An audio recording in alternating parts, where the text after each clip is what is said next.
అంధకార స్థలములలో ఉంచబడిన నిధులను నీకిచ్చెదను. యెషయా గ్రంథము 45వ అధ్యాయము 3వ వచనము. బ్రస్సెల్స్ నగరంలో ఉన్న లేసు దుకాణాలు ప్రపంచ ప్రఖ్యాతి నొందినాయి. వాటిల్లో అతి నాజూకైన ప్రశస్తమైన లేసును అల్లడానికి కొన్ని గదులు ప్రత్యేకంగా ఉంటాయి.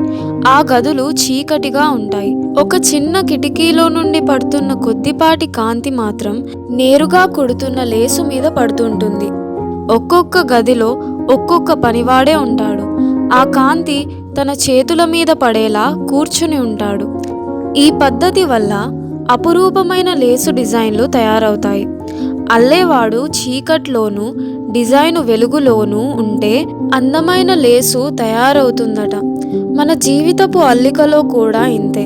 కొన్ని సమయాల్లో చీకటి కమ్మేస్తుంది. మనం ఏం చేస్తున్నామో మనకి అర్థం కాదు. మనం అల్లుతున్న డిజైను మనకి కనబడదు. మనకి అనుభవం అవుతున్న దాంట్లో ఏమీ అందం, ఉపయోగం కనబడవు. అయినా మనం నమ్మకంగా పనిచేస్తూ నిస్పృహకి, అలసటకి తావీయక, అనుమానం లేక విశ్వాసంలో, ప్రేమలో సాగిపోవాలి. దేవుడు ఎప్పుడూ కనిపెడుతూనే ఉంటాడు. నీ బాధలో నుండి, కన్నీళ్లలో నుండి అందాన్ని సృష్టిస్తాడు. దేవుని సంకల్పమనే మగ్గాలు తిరుగుతున్నాయి. ఆయనకిష్టమైన నేత నేస్తున్నాయి. వచ్చే మడతల్ని, కలిసే నల్లదారాలని అయిష్టంగా చూడకు.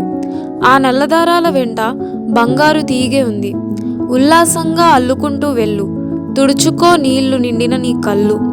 దారాన్ని మాత్రం ఆయనే ఇస్తాడు. ప్రార్థనలో జాగ్రత్తగా అల్లు.